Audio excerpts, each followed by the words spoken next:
भोपतपुर आश्रम में आज बहुत समय के बाद सत्संग का आयोजन हुआ है।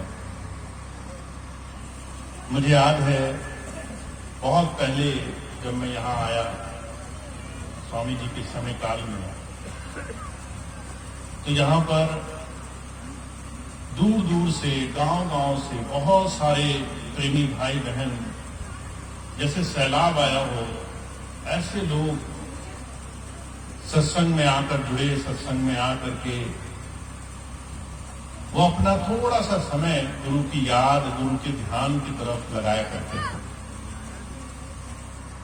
एक वो समय भी था और एक आज का समय भी है जब सत्संग करना अपने आप में, सत्संग की धारा से जुड़ना अपने आप में एक बहुत बड़ी चुनौती बन गया है।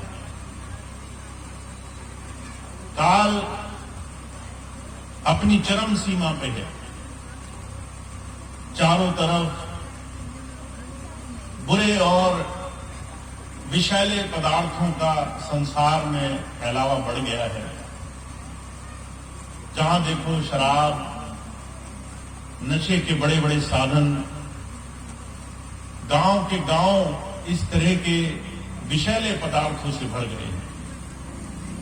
आज मुझे सुनाई नहीं देता कि कोई सत्संगी मां या सत्संगी भाई बहन वो मुझे ये ना आके कहता हो कि हमारे घर में, हमारे बच्चों में, पति में शराब या दूसरे तमाम नशे पूरी तरीके से समा न गए। पिछले दिनों भोजीपुरा आश्रम में मैं था, एक बहन आकर कहने लगी, भैया जी पति शराब पीता है। मैंने पूछा नामदानी है? कहने लगा नामदानी भी है और सत्संग में भी आता है, आज भी आया है और शराब भी पीता है। हम कहीं न कहीं दोनों सुविधाओं में अपने मन के बहाव में बह रहे हैं। भगवान को भी पकड़े रहना चाहते हैं, कहीं ऐसा ना हो कि संसार में बुरा हो जाए, पाप लगे, कष्टों में पड़े, तकलीफें हों, और दुनिया भी नहीं छोड़ना चाहते, विषयों में भी उलझे रहते हैं। नशे वृत्ति में शराब पीना, तरह तरह के बुरे काम करना, इनसे भी छूटना मुश्किल मानते हैं। इनमें भी उलझ करके इन्हीं में बरतते रहने में हम अपने जीवन की बहुत बड़ी उपलब्धि मानते हैं। आज ये समय आज से 20 साल पहले आपने नहीं देखा होगा। आज से 20-30 साल पहले जब आप अपने गांव, घर, अपने परिवार के आसपास देखते होंगे, इक्का दुक्का कोई ऐसा व्यक्ति मिल गया जो शराब, दूसरी तमाम ऐसे बुरे बुरे नशों में शामिल रहता होगा। आज धीरे धीरे ये तमाम विषैले पदार्थ हमारे घरों में घुस गए, हमारे परिवारों में आ गए, हमारे जीवन का हिस्सा बन गए। अभी पिछले दिनों में बीसलपुर में गया, सत्संग से पहले कुछ गांव में अलग अलग भाई बहनों के घरों में गए, तो एक माता रोने लगी। जब उसके घर में गए, कहने लगी, भैया जी हम तो बहुत दुखी हैं, पति है नहीं, और मेरा लड़का 10-11 साल का, सोच के देखिए 10-11 साल का लड़का स्मैक की लत में पड़ गया।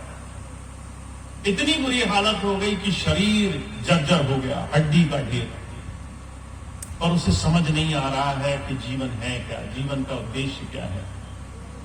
जब हम अपने जीवन का उद्देश्य खो बैठते हैं, जब हमें नहीं पता हम क्यों पैदा हुए, हम क्यों आए जगत में, जब हम अपने जीवन में उस लक्ष्य की तरफ चढ़ने के लिए उद्यम नहीं करते, मेहनत नहीं करते, तो हमारे जीवन का अर्थ खो जाता है। जब हमारे जीवन का कोई लक्ष्य नहीं तो जीवन में जाना कहां? नशे में पड़े रहो, बुरे काम करो, ऐसे लोगों के साथ अपना जीवन बिताओ जो अपने आप को बेफिक्र मानते हैं। जितने भी सड़क पर, नुक्कड़ में, कोने में, नशे में धुत लोग मिलेंगे, जब आप उनसे मिलें तो कहेंगे हम बेफिक्र हैं, हमें तो चिंता ही कोई नहीं, हम संसार के 4 ही चिंताओं से मुक्त हैं। मैं आपको अपनी आंखों देखी घटना सुनाता हूं। मैं कानपुर सत्संग गया, एक बहन रोती रोती आई, कहने लगी भैया जी घर चलो हमारे, मेरा पति शराब में इतना डूब गया, पूरा घर तबाह कर दिया उसने। मार पीट, झगड़ा, चीखना चिल्लाना, बर्तन तोड़ देना, घर युद्ध स्थल से कम नहीं लगता, हर रोज इतनी तबाही मचती है। आप एक बार चलो तो सही। हम उसके कहने पे सत्संग के बाद उसके घर गए। उसका पति शराब में डूबा हुआ। जब उसे बहुत कहा, वो मिलने आया अपने घर में, तो वो अपने आप को संत से कम नहीं मान रहा था। कह रहा था मुझे सब पता है, मुझे सब ज्ञान है, मेरे अंदर सारी शक्तियां हैं, मुझे सारी चीजों का पता है। शराब पी के आदमी झूठ का भगवान बन जाता है। कभी आपने शराबियों को देखा है? कोई शराब पिएगा तो वो अपनी ऐसी ताकत दिखाएगा कि दुनिया का बड़े से बड़ा इंसान उसके सामने बेकार है।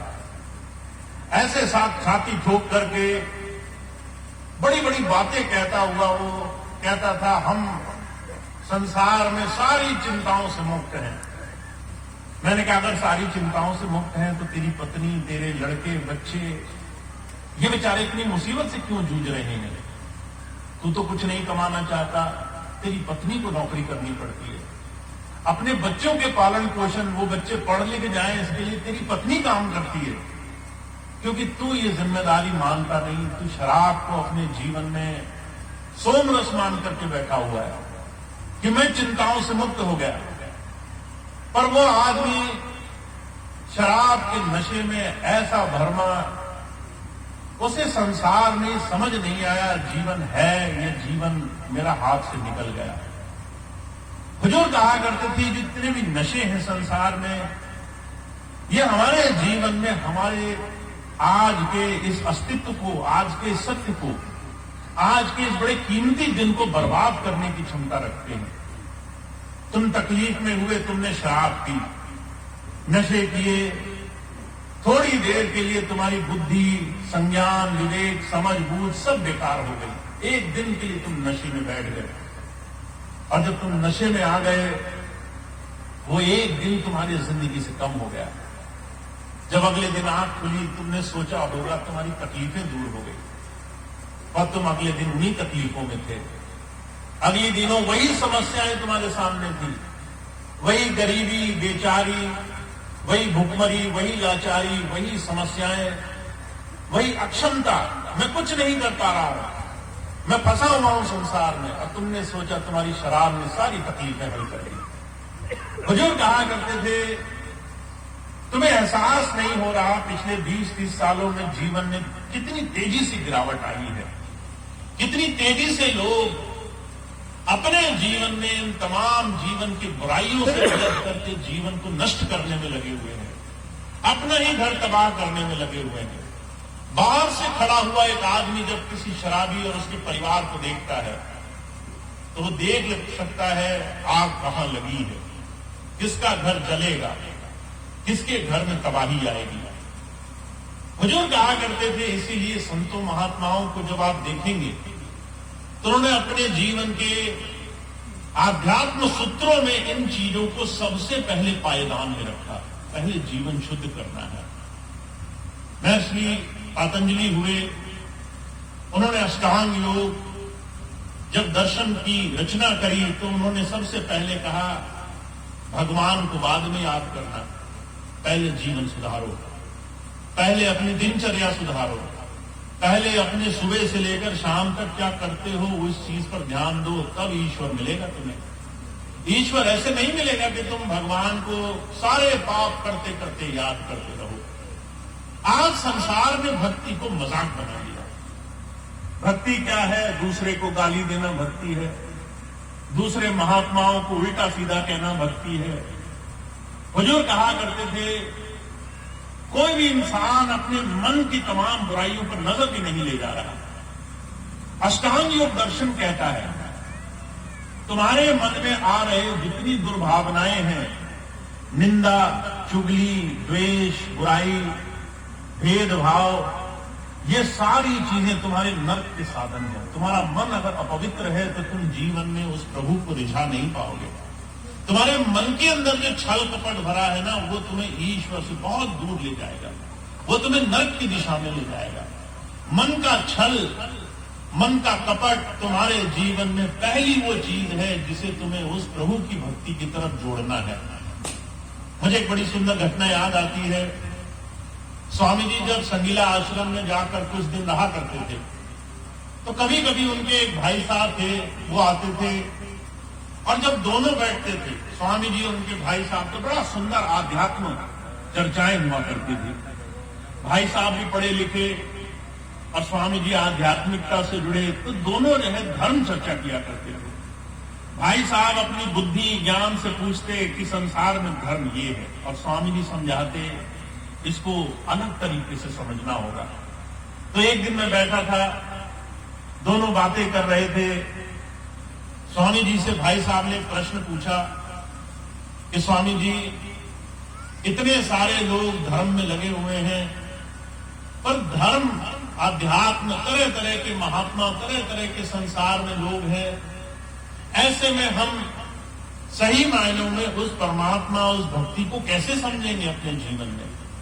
और स्वामी जी कहने लगे, पहले अपने जीवन का सुधार करना होगा, पहले हमें अपने मन, अपने कर्मों की एक विधा को समझना होगा।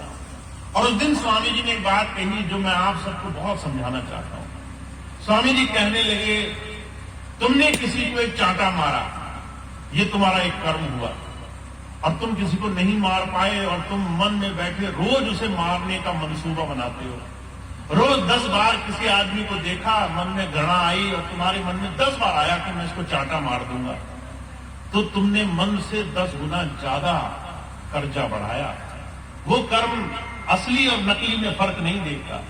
मन में तुम उस भाव को जिए, मन में तुम उस भावना को जिए कि मैं सामने वाले को मारना चाहता हूं, तुम उस क्रोध की अग्नि में जले, तुमने मन में अपने आप को वो सारी भावनाओं से कुछ देर के लिए उसी भावना से जीवन जिया। अगर तुमने एक बार किसी का बुरा कर दिया, वो एक बुरा होके खत्म हो जाएगा। पर अगर तुमने 1000 बार हर रोज 10 साल तक किसी आदमी के लिए मन में बुरी भावना रखी, वो 10,000 गुना होकर के तुम्हारे जीवन में भोग बनेंगे। सोच के देखो, 1 रुपए का कर्जा या 10,000 रुपए का कर्जा, तुमने 10,000 गुना अपने जीवन को मुसीबत में डाल लिया। इसीलिए महात्माओं ने कहा है, तुम्हारे मन का जो भी अंदर की भावनाएं हैं, वो तुम्हारे जीवन में तुम्हारे जीवन को नरक की दिशा में ले जाएंगे। और इसीलिए महापुरुषों ने कहा, तुम्हें अपने मन के अंदर के छल कपट, निंदा, चुगली, द्वेष, दुनिया की तमाम बुराइयों को अगर तुमने अंदर से निकालना नहीं शुरू किया, तो जीवन में हम चाहे लाख कहें कि हम उस प्रभु प्रेम को समझ गए, हम संसार को कोसते कोसते जीवन में फंसे रहेंगे। आज आप देखिए, संसार में भक्ति का मतलब है दूसरे को कोसना, दूसरे को गाली देना, दूसरे को बुरा दिखाना, दूसरे को नीचा दिखाना, दूसरे के अंदर की कमियां खोजना। हुजूर कहा करते थे, ये भक्ति नहीं है, तुमने अपने जीवन में अधोगति, नीचे गिरने का रास्ता बना लिया।